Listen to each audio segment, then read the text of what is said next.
All right, welcome back to the Lady K podcast. I'm Katie McKinney, the founder and head of school for Lafayette Academy. And today we have a very special guest, Dr. Khalid Khan, who is one of our math teachers here at Lafayette Academy, his first year here with us.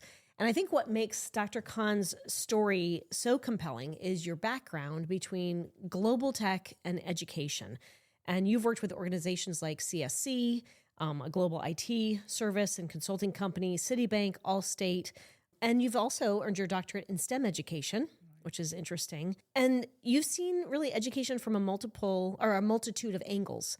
But what I find fascinating here is that you've intentionally chosen a classical model in which to invest your energies and your talents. So I'm really looking forward to this conversation. So welcome, Dr. Khalid Khan. Thank you. It's a joy to be here. Thank you. So I'd love to just start with your journey to go from the tech world to education. Can you give us a little bit of insight as to how this unfolded? Yeah, sure. So it all started, I was hired in India.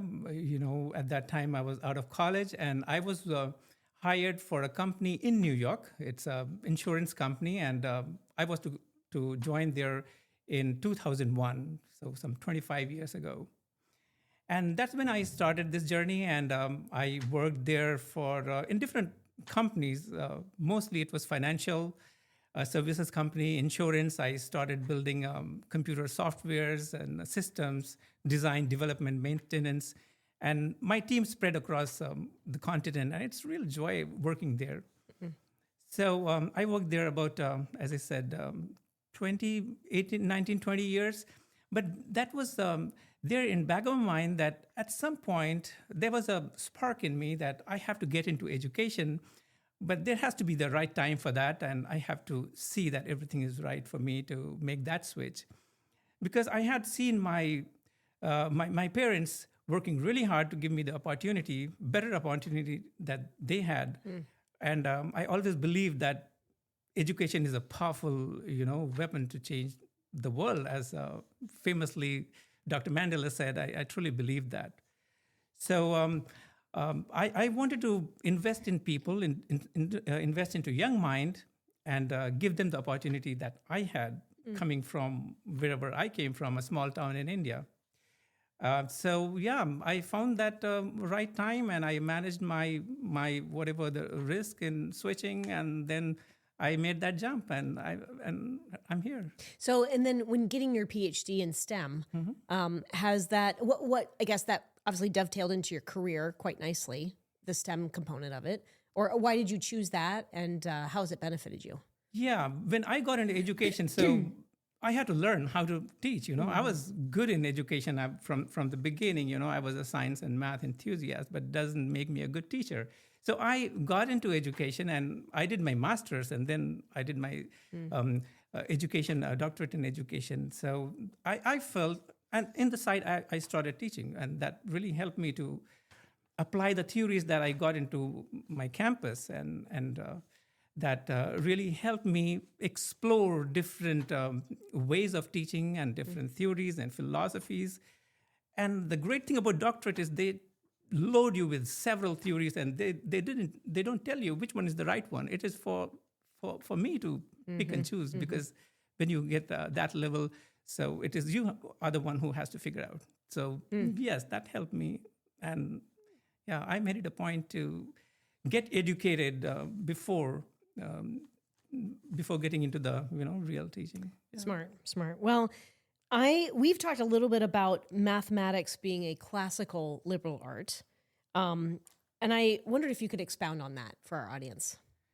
So liberal is kind of freedom, and teaching, learning math, having confidence in math gives you freedom. Traditionally, liberal arts, like the content in like math and science, those were considered for free people, those people who can think for themselves, who are not needed to be, follow instructions.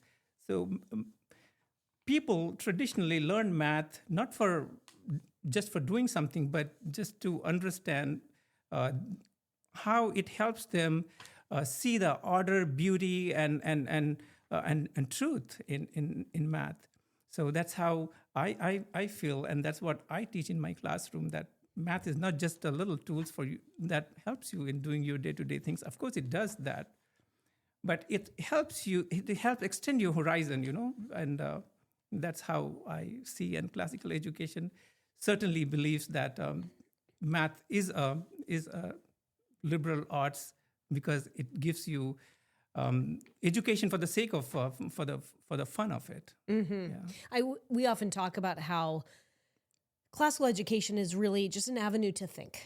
And we have these pathways camouflaged as math or science or literature as just pathways for thinking.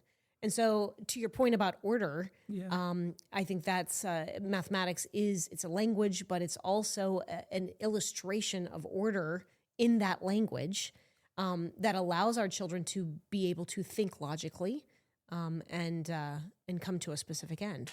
Absolutely. I totally agree. And I want to show that side of math to my student. Many a times we get lost in the topics and the details of procedures and formulas and all. But I make it a point when I am putting something before writing the formula over there, I tell them like in what way this topic is going to empower you and extend your thinking. Excellent. Yeah. That's beautiful. I find it interesting that your experience has inculcated multiple systems. You've got your corporate background, your public school education. You had some public education in there, and now classical. And you have chosen specifically classical education as the vehicle in which you're investing your time, for which we're very grateful. Yeah. So I wondered if you could share with us what stands out most to you about the classical approach. I've heard you many times say it is the best way. What is it about it, do you think, that is so attractive to you and beneficial to our students?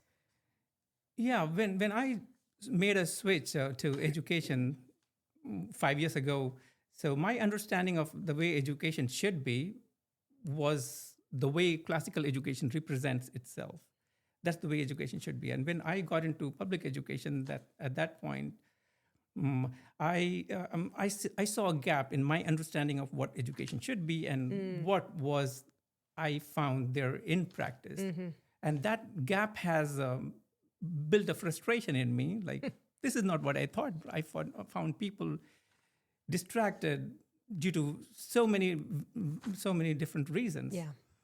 And so when I see that classical education, so that frustration led me to make a switch at one point.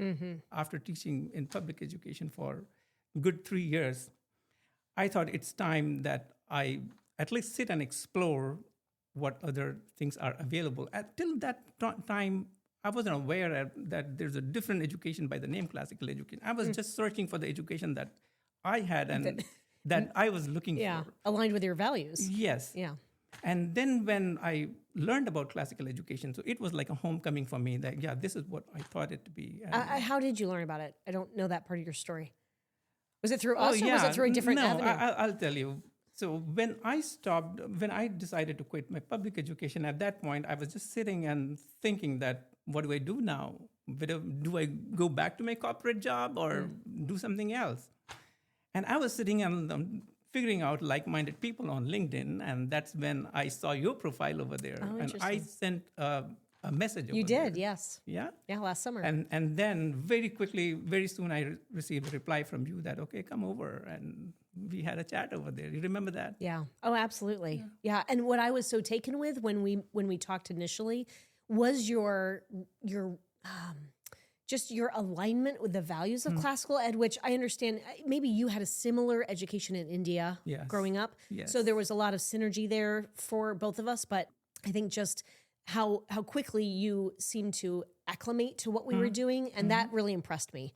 And that's what we want in our teachers. We want them to, of course, align with what this pedagogy is all about. But you could just see you lived it. It wasn't just something you teach it. It's part of who you are. Yeah, and there's a contribution of my dad, big contribution. See, I didn't have read through the Western classics as my regular education. I was trained in the culture and tradition of my country. But my father was a well-read person, and he has read all Western literature. All the big authors like Dostoevsky and Mark Twain and all the big authors. I heard from him for the first time, and I saw those books at my home, and he was the one who recommended books. So I had, when I was teenager, from that point in time, and I did all those from out of my own interest, That's because it was fabulous. not a regular curriculum. Right, no. I was reading like Mirza Ghalib and something like great poets of Eastern of India. Yeah. Yes. Uh-huh. And on the side, I was doing that. And when I came here and learned about that, I said, okay, I know this. That's fabulous. Yeah. I love that. Isn't that beautiful how it all right things at right times? Yes. That's wonderful. Okay, so obviously you've made your home in America. I'm curious what it is that about America that resonates with you. And then if you can talk to us about how you understand the American experiment, specifically to the republic, liberty, self-governance, which we talk about all the time. What is it about that that is so attractive? Yeah. So I'm, as you know, I'm coming from India, and from India, as part of my education, we learned about all the great empires, like British Empire. India was part of that empire, French and Portuguese and Dutch, and Spanish. We never heard of American Empire, right? Okay. We never heard of that. We heard about American Revolution, and so even the old world, or the world that was known in 15th and 16th century, didn't know about America till late 16th century, right? 1592. About. So, but in quick, short 2 centuries or 2 or 3, couple of centuries, what America became now, that is something for everyone in the world to think. That's so important, and that's what I thought. And that's where I want to say that the revolution, the American Revolution, when I read about that, then I understand like what it means to be America and how developed it has become. So, So what does it mean? What is that? What is it about that is so for the world? What we learned is America is not developed and not become what it is through conquest or winning over others or wealth. It become what it is through some ideas, the great ideas. And when we look at those ideas and the founders, that's when we realize that what it is. And you have freedom and liberty, and all men created equal. At that point in time, those were revolutionary, like freedom or liberty as a human right, like everybody should have that across the globe. Those things are something revolutionary. And when I see that that American experience and what India gained from that, that's also phenomenal. The founders of India, Nehru's and others, they were influenced by the founders. And when I see the Indian Constitution starts by the same 3 words, "We the people," that's a part of the Declaration of Independence, then I understand that what happened here wasn't restricted within the borders of America. The impact gone beyond the borders, and even we benefited by that. That's beautiful. And so perhaps too, even embracing the American tradition sounds like obviously maybe it's enhanced your own Indian tradition as well, knowing kind of where the roots were for your for India's constitution. Yes, absolutely. Our founding fathers I know that they were influenced by the revolutionaries, like the founding fathers of America. They brought those vision into Indian political vision. Is that why your dad had some of the Western canon as part? Why was he interested in that? I was just curious. Yeah, he had that. And at that point, he was a well-read man, and everybody, as I said, that it's a question for everybody. How in so short period of time? Yeah. Nobody heard about American Empire. No. Like as we had Ottoman Empire, Russian Empire, this empire, they had centuries of history behind them. But for America, it's just 300 years. Yeah, it's pretty remarkable. Taking what you've just shared with us, do you see a connection then between understanding those ideals and a classical education? Is that a connection for you as to why you were drawn to classical education? Yeah, classical education,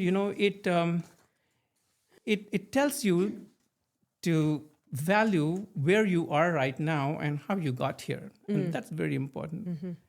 So if you don't understand that, you don't value what you have, right? If you know the stories of your freedom experience, why, someone from France, Lafayette, our school is named behind him, came all the way from France to fight alongside George Washington and participate in American Revolution. So all those stories, all the sacrifices the founders made, if we are not aware of those things, then we don't value what we have. Yeah. We take it for granted, and if we don't value something, we stop protecting that. Yeah. And if we don't protect it, eventually we lose it. Yeah. Yeah. So that's what I say, and classical education puts it very well. Yeah. Yeah, that's my point. I agree. You and I were talking earlier recently, and something you said really has stuck with me. You mentioned that families coming from other countries, if they truly want to understand and participate in the American tradition, a classical education is the best pathway. If I don't want to put words in your mouth, but a very significant pathway. So I was wondering if you could talk to us about, in your view, what that means, not just to live in America, but to belong to it. Can you share more about that? Living in America means you are living within the borders of America, no matter what kind of document you hold. Maybe you are a citizen or whatever you are. And belonging to America means you participate in the conversation. You understand the language. You understand the literature, the writers, the authors. You pick up a thing and you make sense of it. You can go out and participate in any conversation about that. So, and that comes from, as E.D. Hirsch very well put it, that's a cultural literacy. And reading him gave me some new insights into how beneficial it is for immigrant who is coming from other cultures. Of course, they have their own cultural heritage, but now they have decided to live here. And so if you are well versed with the core knowledge, the shared knowledge, that's when you start feeling a belonging to that. You start contributing to that. And I find it interesting and somewhat sad that we have Americans who live right here, and yet they don't have that cultural literacy. Our system has somewhat failed them. And so, frankly, that's what impelled me to do and found the school, because I found that shared knowledge was not being shared, from generation to generation. So I think it's wonderful that obviously the ideals have spoken to you and you have embraced those, but we also have Americans right here who they don't have that knowledge yet. And we have work to do. Yes, yes, indeed. But for those coming from different cultures, like coming from India or South Asia or from anywhere, it is your classical education. That education is a gift for them. And it's our thing. You and I have to make them aware that we are there. Yeah, that's true. So on the other end, what would you say could be lost if students are not educated with exposure to the Western tradition and the ideas that have shaped this country and humanity? Yes, so I covered a little bit of that when I was saying that if you don't know who you are and how you got here and the sacrifice that your founders and founding fathers have given, then you will not value it. And if you don't value it, you will eventually lose it. Yeah. So classical education makes a promise to, provide that education. That's why classical education is so vital. Yeah. I have loved, Dr. Khan teaches somewhat outside of my office, and I have a glass wall there. And so I can see and hear about what you're doing with the students. Is there a moment you could share with us that has reminded you why you enjoy teaching? You teach a variety of our students. Have you had any moments that have been poignant that you could share? Yeah, as you said, I also teach, the students who need additional support. Yes. And those are the students who may have internalized, because I had conversation with when they just joined. they would say, maybe I'm not good at math or something. And when they spend time with me, maybe a week or 2 weeks or 4 weeks, and after that, when I see a change in them, that math is not so hard, and I think I'm good at it. And very recently, one student, I wouldn't name her, she said, I stopped in my class in math. Imagine somebody came she needs additional support, and now she's doing. Those are the moments. And that happens quite often. Even today, that happened with one student. Those are the moments that I thought, I'm making a difference. Yeah, yeah. You are making a huge difference, and it's fun. To your point, just for our audience sake, we have a number of our students who are veterans and who, honestly, when they start younger, there's no opportunity for time to, squeeze in there and make a gap in terms of their knowledge base. But when they come to us in middle school, unfortunately, the previous school or the system has not served them well. Honestly, and this could be another conversation, but the tech, the computers in the classrooms have really usurped the opportunity for our children to know how math works. I've seen the biggest gap in math because of the computers. So that we can get to that in a minute. But what we're finding is that the students who are coming to us in 5th, 6th, 7th, 8th grade are the ones who have these gaps. And truly, it is now, or it could be never, for them to arrest that chasm. And you are a huge stopgap in that process, which, these kids will forever thank you for helping them. First off, not only understand math, but then hopefully come to love it, which is what I'm seeing. I agree. You have placed me uniquely there. Of course, I would like to have more students like that. Yeah. But that students who are finding it hard, and I'm making them enjoy that later. Yeah. So let's just dovetail for just a second about your background in global tech, AI perhaps, and education. Benefits, consequences, I'm just curious what your own experience has been in that. And if, we don't have computers at Lafayette, are you thinking that's a good way to go? Or do you think there's a marriage here that could be harmonious, or what do you think? Yeah, I was immersed in technology. That's where I come from. So I understand all that. Yeah. So the most pleasant thing when I walked into this classical education, that school, was that the students are not distracted. And so what we need to protect is the ability of our students to get into deep thinking, to have sustained focus on problems, to wrestle with problems, get their own ideas. And technology, whatever we have and whatever other schools are using, are a huge distraction. And, ed tech companies, they think education is a big money-making domain, and it is. It actually. is, yes. It is. And they think it's an area where they can build something and come and present somebody and get. So those things are taking away the ability of sustained focus. That's what in the schools that I taught there, they had having access to internet and AI takes away all the opportunity from student to just even have a sustained focus on any problem. So I would say that that's a bigger strength, and we can always talk about, of course, after graduating, students are going to go to the college, and there has to be some point where we do a smooth transition. We can talk about that. Right.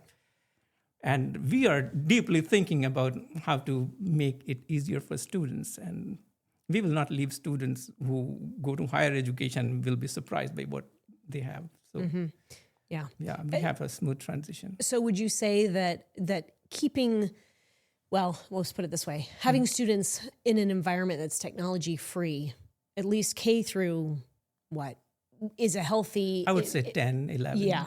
So someone coming from global tech, quite astute in that you're saying computers gone at least till 10th grade, and then maybe a soft transition, which honestly is what we do. I mean, they do a lot of their writing, but it's only literally, I don't know if you've seen this, they walk to a closet, they get the computers out, they go to the classroom, use them, and put them back in the closet again. Yeah, it doesn't take a very, computer savvy person, me or anybody, to figure that out. Right. Where I taught, most of we teachers, we had a quite understanding that, see, that technology is doing more harm to our children than good. We teachers, we knew that. Nobody had that, like, okay, I'm not. People were confused what to. And you made a decision, and we value making a deep thinker, and we have to protect that. We have bigger things to protect. So I think even if a little bit here and there we are losing on that, but I'm very sure that we are saving much more valuable things. And that's ability to think. Yes. Yes. Well, so that kind of dovetails into sort of my wrap up here with our conversation. What is giving you hope about education and about the Western tradition here that we're teaching? Yeah, so parents are actively seeking opportunities for their children. And parents are asking all sorts of questions, like what it means to be educated for my child. And another thing is, in this world of AI, whether my child need to have all the knowledge and all. So both kind of conversations are going on. And I would say, like those who say that in the age of AI, where everything is available by just a short prompt, why do my child will have all the knowledge? But I want to tell to them that knowledge is not an ornament for thinking. Knowledge is a fuel for thinking. You know, if you don't have knowledge, you can't think, and that's not a rocket science. Everybody, if I have to write a paper, if I write a small 5-page paper, I have to read 100 different articles, even more if you go and see in the reference list. So knowledge is more important today than ever before, because you have to validate what AI is giving you. It may give you garbage. Right. If you are AI-driven person, if you think it has everything, then you are on a very sticky slope, Yeah. So knowledge is important. And you and I need to answer those parents' questions who say both kind of things. Those who want real education, of course, we have to tell that opportunity is available. And those who think why to have that memorizing and learning and acquiring a lot of knowledge when everything is here, we have to tell, if you don't have knowledge, you can't think. That's right. You can't be a part of any conversation. That's right. Till the time we have some technology where we can build that AI and through neural network is connected to a mind. Please no. No, that's because in neuroscience we have not done a lot of work. So that's a long time. So knowledge is important, learning is important, and deep thinking is important. Yeah. Gosh, there's so much more I would like to talk with you about, but we'll pause there. I thank you, obviously not just for this conversation, but for the contribution you're making at Lafayette, and of course the impact you're having on our students. And appreciate so much your perspective. And I'm grateful we found each other when we did. Yeah. And you've been just a great blessing to our culture and our school and our students. So. Thank you. Wonderful. Likewise. And I'm still exploring a lot of, because from your library, from the teachers and people around me. Yeah. So thanks to you for that. Well, you're welcome, and may the journey continue. Thank you. All right. Thank you for joining us today, and hope this has been helpful. And if it has, share it with friends, and we'll look forward to the next time we get together. Thank you. Thank you.